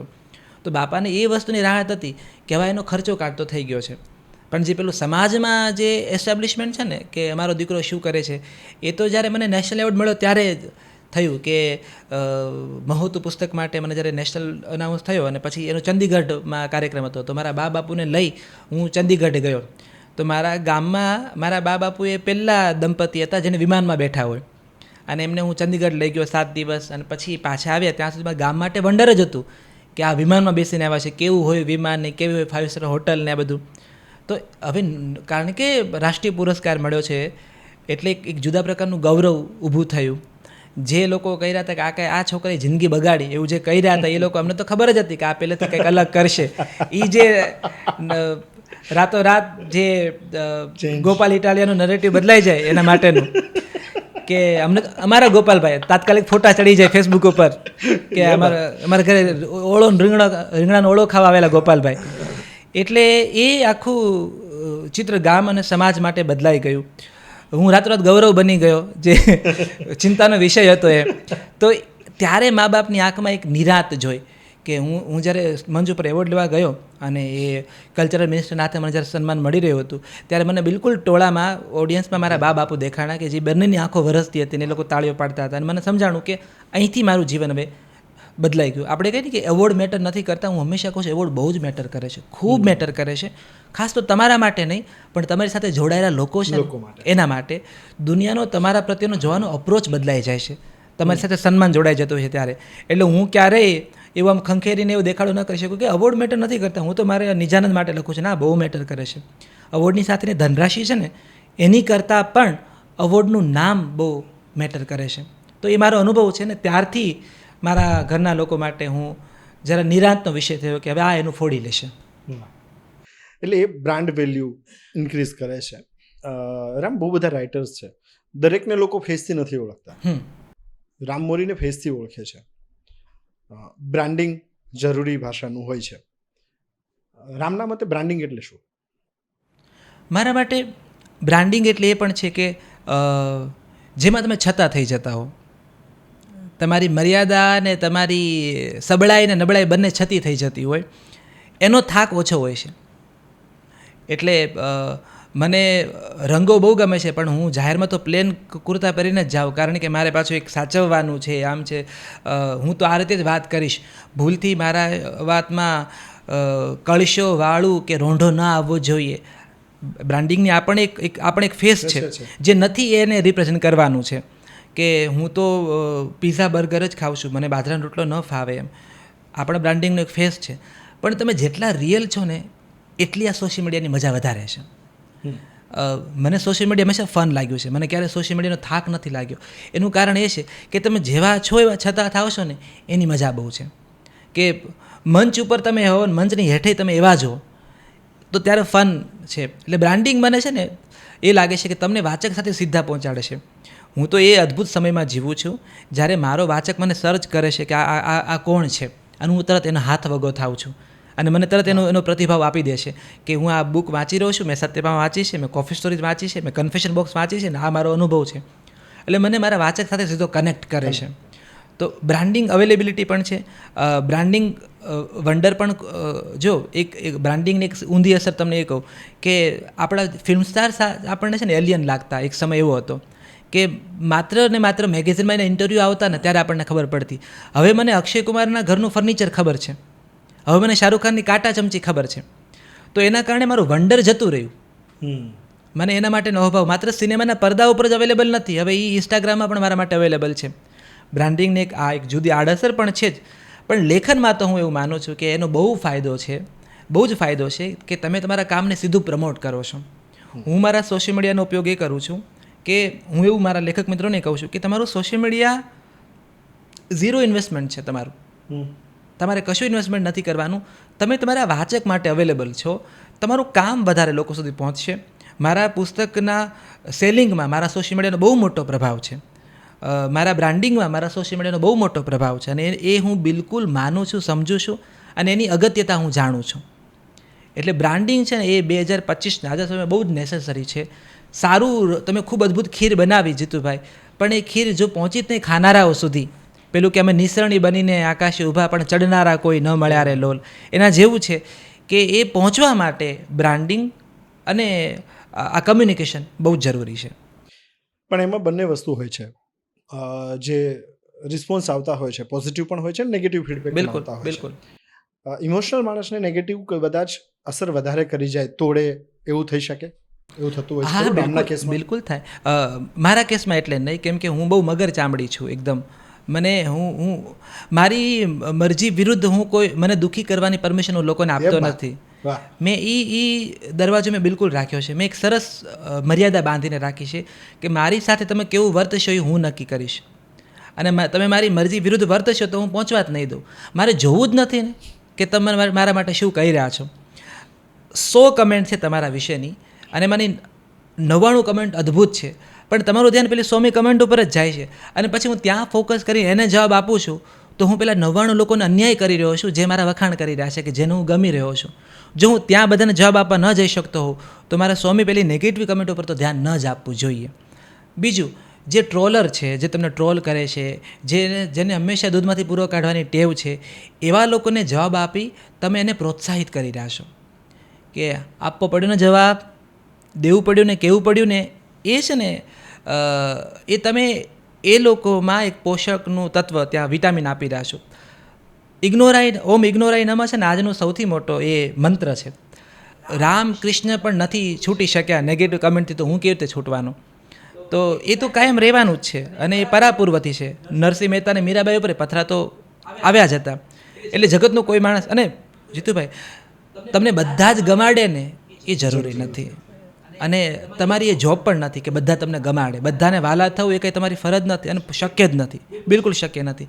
એની કરતાં જે તમને ગમાડે છે એ લોકોને આઈડેન્ટિફાઈ કરીને એની સાથે રમો ને, એની સાથે રહો ને, એવા લોકો બહુ જ જરૂરી છે આજના સમયમાં. હવે જ્યારે સોશિયલ મીડિયાનો એક ભ્રામક સમય પણ શરૂ થયો છે, જે તમને જમીન સાથે જોડી રાખે છે, તમને તમારા મૂળ સાથે જોડી રાખે છે, જે તમારી ખૂટતી કડીઓ તમને બતાવી શકે છે કે બીજું બધું બરાબર છે રામ, પણ અહીંયા કાચું કપાયું છે, તું જરા ધ્યાન દેજે. એવા મિત્રો હોવા બહુ જ જરૂરી છે તમારી આસપાસ, તો તકલીફો ઓછી થાય છે તમને. સાચું કહેવા જોઈએ, સારું કહેવા નહીં. હા, સાચું કહેનારા લોકો તો જોઈએ જ જોઈએ. અને બીજું, આજે તમે અસરની વાત કરો છો ને, તમને શરૂમાં હું દુઃખી થતો, મને બહુ અસર થતી 1-2 વાક્યો કે અરે આ તો કેટલું અઘરું કહેવાય. હું જ્યારે 2018 આસપાસ મુંબઈમાં હું કામ કરતો બાલિકા વધુ, એ વખતે તો મેં એક લેખ પણ લખેલો આખો આ સોશિયલ મીડિયા ડિપ્રેશન ઉપર, કે એક આ પ્રેશર બહુ વિચિત્ર હતું. પણ એ 18ની આસપાસ હું છૂટી ગયો એનાથી જ. તરત જ મને સમજાણું કે આ બહુ ભ્રામક છે અને આ જે નેગેટિવ કમેન્ટો છે એના વિશે વિચારીને હું આવનારા હકારાત્મક અભિગમને અવોઇડ કરી રહ્યો છું. આ બેલેન્સિંગ એક્ટ છે ને એ બહુ જરૂરી છે. તમે ખાલી કંઈ જ નહીં કરવાનું, પાછળના સમયમાં જઈ એ બધા લોકોને યાદ કરી લેવાના કે જ્યારે નાગરી નાતે મહેતાને બહાર મૂકવાનું નક્કી કરેલું ત્યારે મહેતા કંઈ એકને મનાવવા નહોતા ગયા.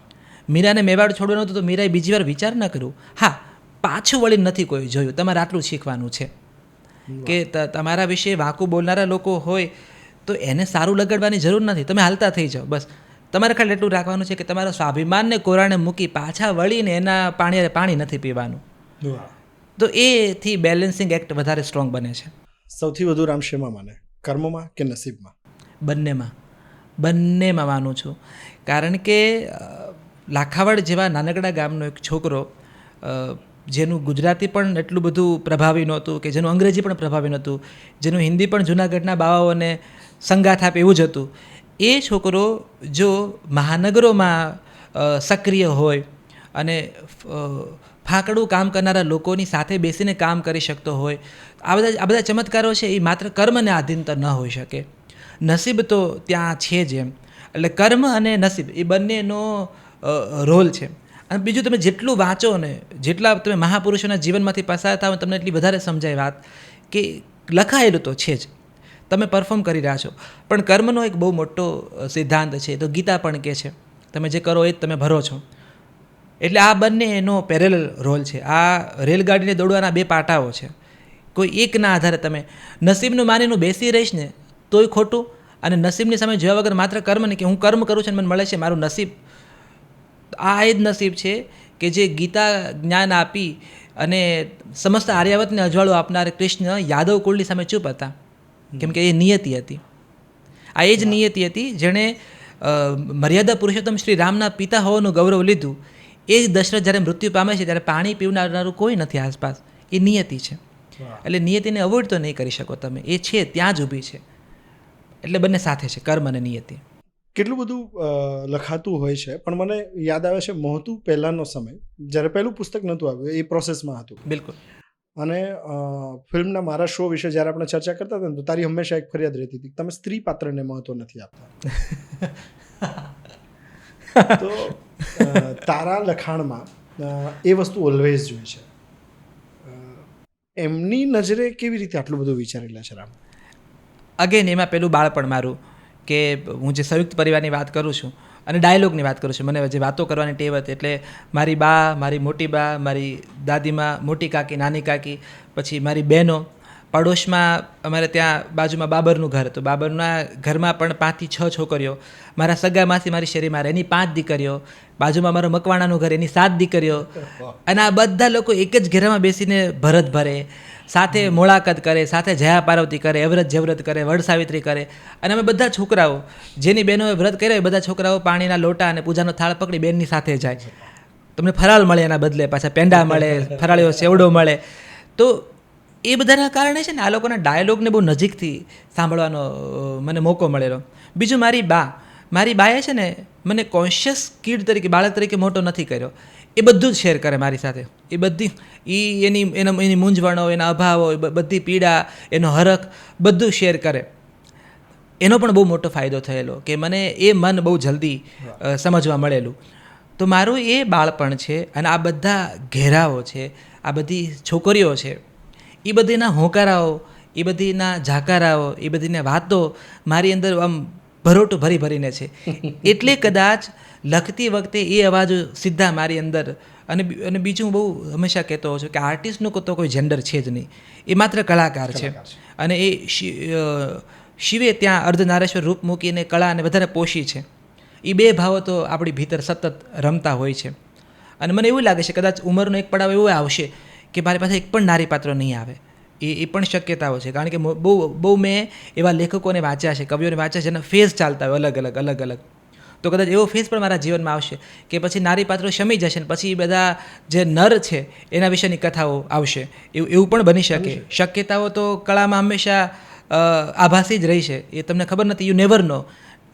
મારો એક્ટર મિત્ર છે દર્શન પંડ્યા, એ મને એમ કહે નેવર સે નેવર, કે એ ક્યારેય તમે નક્કી, આ તો હું નહીં જ કરું તમે એટલે ન બોલો, કે સમયની ડિમાન્ડ અને તમારી આત્માનો અવાજ ક્યારે બદલાઈ જશે તમને ખબર નથી.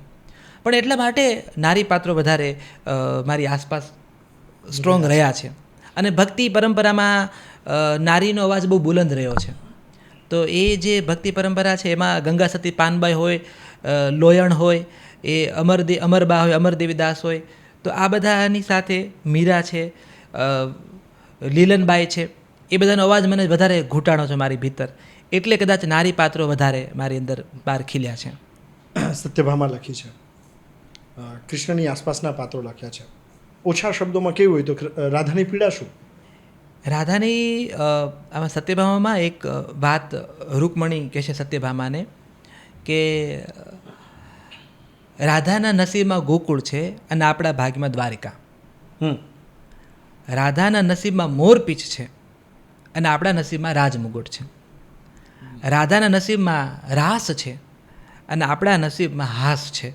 તો આ જે આખી વાત છે ને, કે ચંપાના ફૂલ એને મળ્યા પણ સુગંધ આપણી પાસે રહી.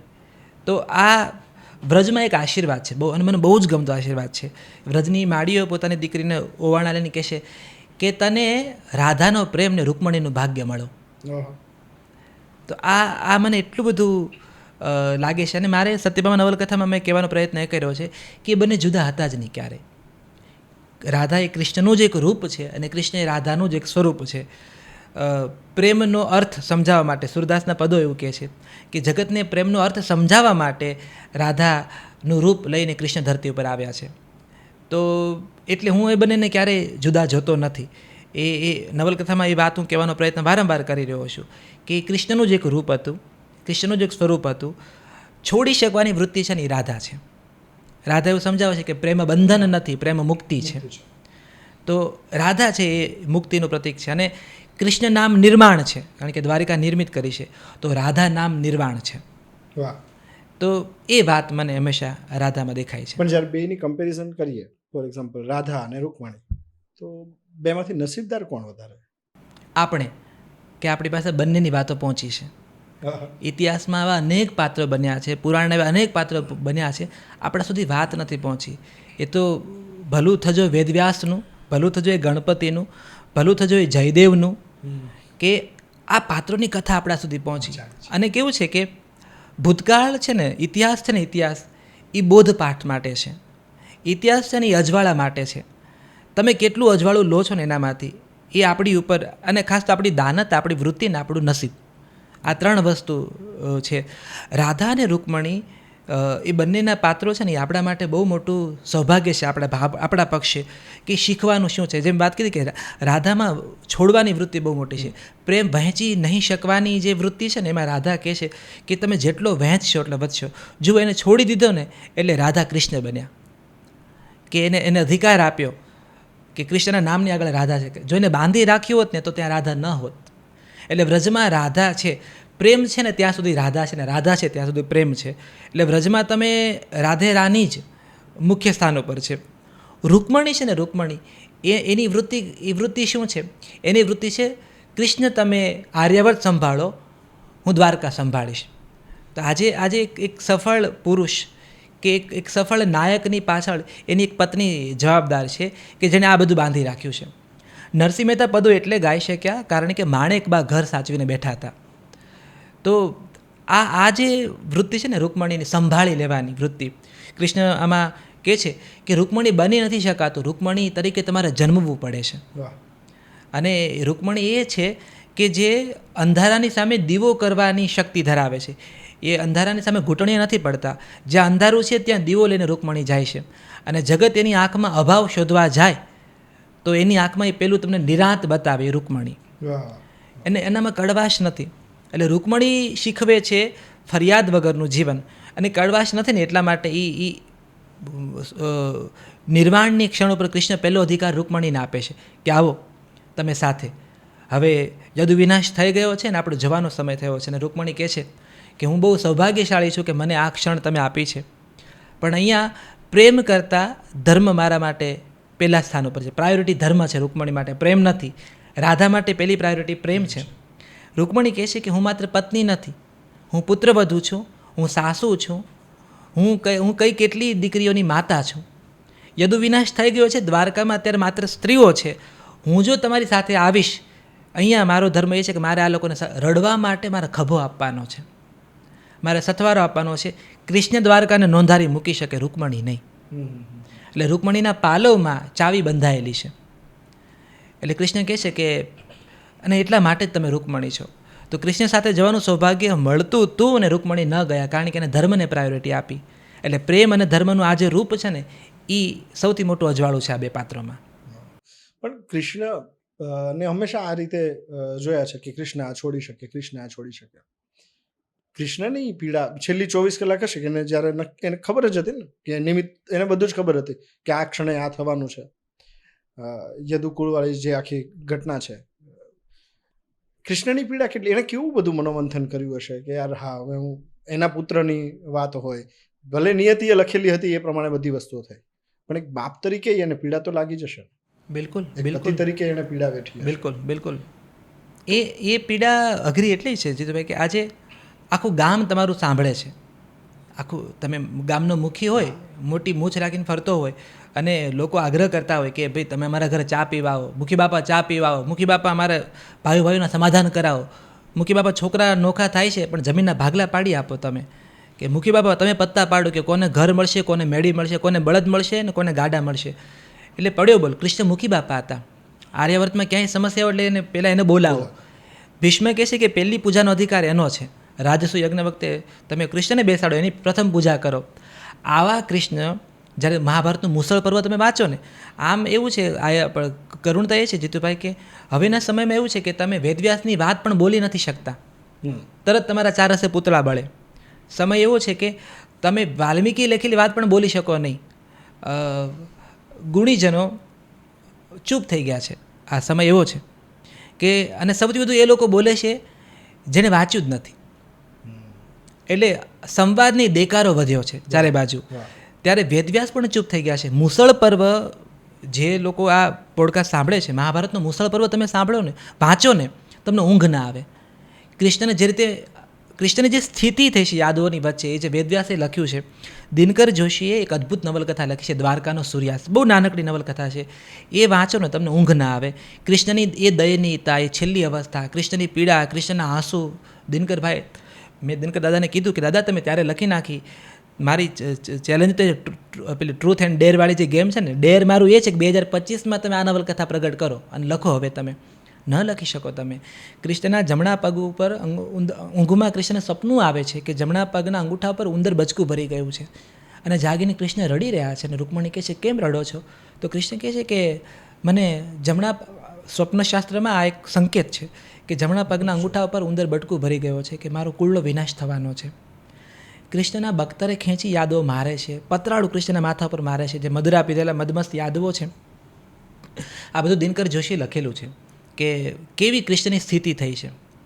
અને સત્યભામાં મેં લખ્યું છે કે રૂકમણી આ જોઈ રહી છે કે જેને જગતને ટેકો આપ્યો છે ને, એને ધક્કે ચડાવ્યા છે યાદવોએ, અને એના જ વારસદારોએ, એના જ વંશજોએ. અને કૃષ્ણ કહે છે કે કૃષ્ણને તો ભીત મળી ગઈ, આ લોકોને આધાર નહીં મળે. અને રૂકમણી પહેલી વાર રડે, અને રડતી રડતી એ નાહી રહી છે. અને કૃષ્ણને કહે છે કે આજે હું યાદવના નામનું નાહી રહી છું. એટલે એ કૃષ્ણની પીડા છે ને કે બધાએ સાંભળ્યું અને પોતાના નથી સાંભળી રહ્યા. એ પીડા તો બહુ જુદી છે. એટલે બલરામ સાથે કૃષ્ણ કહે છે કે હવે થાક લાગ્યો છે, હવે ઊંઘ લેવી છે, લાંબી ઊંઘ લેવી છે. અને એક ક્ષણે કૃષ્ણ બલરામને થાય છે કે કેવું સારું થાત જો હવે પાછું વળીને ગોકુળ જઈ શકાત. અને નંદ બાબા કહેતોય ખરા એમ કે યુગંધરો આવી ગયા પાછા ઘરે, કે ગાયો, આપણી ગાયોને વાછરડાઓ છે ને એ તે બહાર ચરવા જાય ને તો સાંજ પડે ઘરે પાછા આવે છે. તમને પાછા આવતે આટલી વાર લાગી? અને યશોદા તો વાતય નહીં કરે. યશોદા તો કહેશે મારી સાથે વાત ન કરતા, તમે જાઓ તમારા બાપાઓ સાથે વાત કરો. નારાજગી હોય ને યશોદા. અને પછી બે ભાઈઓ પગ પકડી લેશે. અને એ જે યમુના જળની શિલા હોવાનો અભિનય કરતી જે યશોદા છે એ નીર બનીને વહી પડશે. અને કહેશે નંદરાય કે આજે ખીર બનાવો યશોદા, ઘણા સમયે આ ઘરને ઓળકાર ખાવાનું સુખ મળશે. તો આ જે નથી થઈ શક્યું એ બધું કાળ, એ કૃષ્ણને એ બધું, જ્યાં ભાર નહોતો મુગટનો, માત્ર મોરપીછ વાંકડિયા વાળમાં બેઠું હતું, એ નિરાંત તો કૃષ્ણ ગુમાવી ચૂક્યા છે. એ યમુના જે હવે તો ખારી છે ગોપીઓના આંસુથી, એ યમુનાના ચરણામૃત કૃષ્ણએ લીધા છે. એ કદમના ઝાડ જે હવે રથના છત્ર બની ગયા છે. એ ગોવર્ધન પર્વતની શિલા જેના પર બેસીને કેવી રીતે મટકીઓ ફોડવી એની યોજનાઓ બનાવી છે, એ શિલા હવે રાજસિંહાસન બન્યું છે. જે માખણ ચોર હતો, જે ચિત્ત ચોર હતો, એ રાજા ધીરાજ બન્યો છે. જે સુરધારી હતા એ ચક્રધારી બન્યા છે. તો કિંમત તો ચૂકવવી પડે છે તમારે. એટલે કૃષ્ણએ એ કિંમત બહુ મોટી ચૂકવી છે તમારે. એણે એની પીડા ઢાંકી રાખી છે. અને એની એ પીડા છેલ્લી અવસ્થાની છે કે જ્યારે બાણ વાગ્યો છે ત્યારે આસપાસ કોઈ નથી. જેને નાની એવી ઠેક આવતી એને ભરવાડોમાં દોડી જતી. અને એ જેને ખાંડણે બાંધ્યો હોય કૃષ્ણને, અને પછી ખાંડણે બાંધ્યા પછી યશોદા રસોડામાં રડતા હોય કે મારે ખાંડણે બાંધવો પડ્યો, એટલે એના શરીર પર આંકો પડે અને લોકોની ઊંઘ ઉડી જાય, એના પગ વિંધાય અને કોઈ બહાર નાખનારો ન હોય, એ તો બહુ જુદી પીડા. અરે વ્યાસજીએ તો બહુ અદ્ભુત રીતે મુસલ પર્વ લખ્યું છે. એટલે પીડા મહાપુરુષોની કાયમ રહી છે, પણ જગતને એને પીડા નથી યાદ રાખવા દીધી, એને પોતાની વાત યાદ રાખવા મૂકી છે. વિવેકાનંદથી માંડી તમે કોઈ પણ મહાપુરુષને જુઓ, એ વાણીને, કૃષ્ણવાણી આજે પણ ગીતા બનીને આપણી સમક્ષ ઊભી છે. એટલે કૃષ્ણમાંથી શીખવા જેવી આ જ વાત છે કે એનો હુંકારો આપણી વચ્ચે ઊભો છે. આમ સફળતા જ્યારે પણ મળતી હોય છે ને ત્યારે આપણને બહુ બધું મળતું હોય છે. એ મળવાની સાથે આપણે કંઈક ગુમાવવું પડતું હોય છે.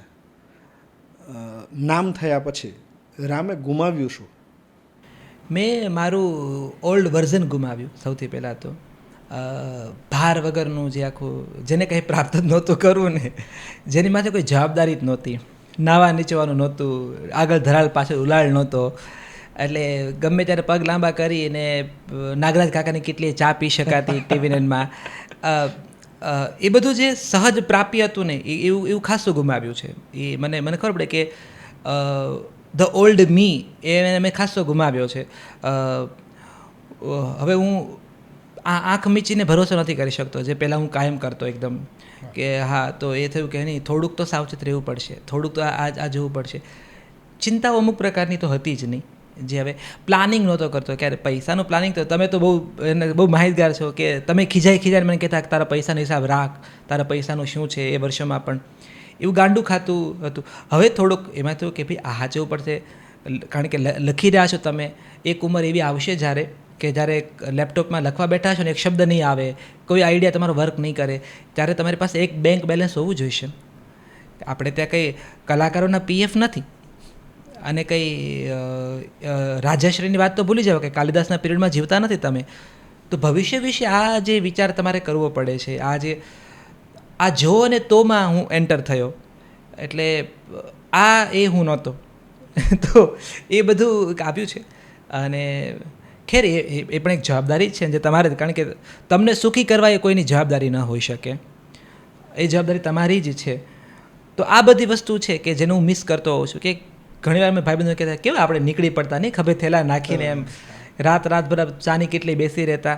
તો આ જે બધા તને સાંભળે રે મને કેમ વિસરે રે, એ જે વાત છે એને વધારે મિસ કરું છું.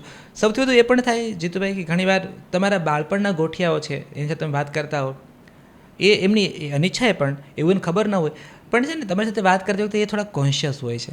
હવે હા, એ તમને ખૂંચે ખરું બહુ કે. અને મારે તો ઘણીવાર એવું થાય કે અમે જૂની વાતો કરીને કે આપણે પેલું ખરે આવું કર્યું હતું, પછી ખબર પડે કે એ તો ક્યારના આગળ નીકળી ગયા છે. અને એમને એવું લાગે છે કે આ કેવો એ યાદ કરીને હરખાય છે.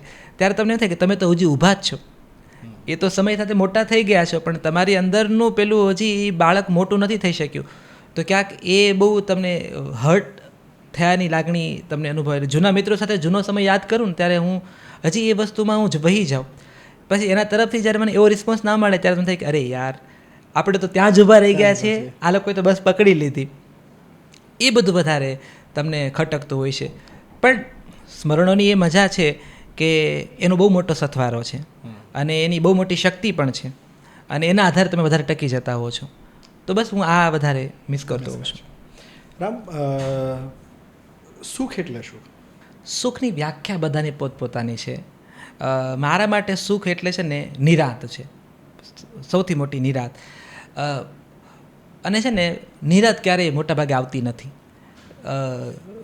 આ એક જવાબદારી બીજી જવાબદારી આમાંથી તમારું ફરતું રહે છે. પણ જેમ કે હવે ત્રીસીએ મને અત્યારે મારા માટે સુખની વ્યાખ્યા એ છે કે મારી આસપાસના મારી સાથે જોડાયેલા લોકો છે ને એ સેટલ હોય, એ સુખી હોય. વડલો બન્યા ને પછી તમને એવું પણ સમજાય કે તમારી શાખાઓ મોટી થાય છે અને પછી એ શાખાની સાથે વડવાઈઓ આવે છે. વડલાની ચિંતા એ છે કે વડવાઈઓ લટકતી ના રહે, જલ્દી વડવાઈઓ જમીન સુધી પહોંચે અને એ નવા મૂળ બનાવે, એ નવું થડ બનાવે. વડલો નિવૃત્ત થતો જ નથી. તો હવે મારા માટે સુખની વ્યાખ્યા એ છે કે મને એવું બહુ થાય કે મારી આસપાસ છે ને એ બધું સેટલ હોય, મારી આસપાસના લોકો છે ને એને સુખ હોય, એમને નિરાંત હોય, એ લોકો દુઃખી ન હોવા જોઈએ, એ લોકોના ચહેરા પર સ્માઇલ હોવી જોઈએ. એ આસપાસ હું બોલું છું ત્યારે માત્ર પરિવાર નથી, માત્ર મારો અંગત મારો જે ખૂણો નથી, મારા મિત્રો પણ છે, મને બહુ ગમતા લોકો પણ છે. એટલે આમ તો સુખની વ્યાખ્યા હું હજી સુધી નથી કરી શક્યો. સુખ પણ સૌનું પોતપોતાનું છે. થોડુંક એનાથી હટીને એક શબ્દ એ કદાચ બહુ બધો બાળપણમાં બોલાયો હશે કે ક્યારેક એવું થાક્યા હોય ને પછી આપણને એમ થાય કે હાશ. રામ અંતરથી હાશકારો ક્યારે બોલે? આ બહુ ખરેખર અઘરો સવાલ છે. અંતરથી હાશકારો ક્યારે બોલતો હોઉં છું? એક છે ને જીતુભાઈ, હવે મને માણસો નથી ગમતા એવું છે. હવે મને થોડુંક એ કંટાળો ચાલુ થયો છે માણસોનો. ઘેરાયેલું રહેવું ગમતું? હા, એ હતું. હવે મને ઓછા લોકોને મળવું ઓછું ગમે છે. મને મારા મિત્રોથી પણ હું થોડુંક દૂર ભાગું છું અને મને હવે હું બહુ ગમવા મળ્યો છું. અને મને એવું બહુ થાય છે કે હું વધુમાં વધુ મારી સાથે રહું એમ, મારા ઘરની બહાર ન નીકળું, મારા રૂમમાં રહું એમ, મારા એ સેલ્ફ એટમોસ્ફિયરને પ્રોટેક્ટ કરું. અને એ એક જે છે ને કે જ્યારે મારે ક્યાંય જવાનું નથી, કોઈને મળવાનું નથી, કોઈને જવાબ આપવાનો નથી, એ મને સૌથી મોટો હાશકારો લાગે છે. કે મારે કશું જ કરવાનું નથી, એ મારો સૌથી મોટો હાશકારો છે. મારે ક્યાંય રિપોર્ટિંગ નથી કરવાનું, મારે ક્યાંય કોઈનું મન સાચવવાનું નથી, મારે કોઈને દુઃખી જોવાના નથી.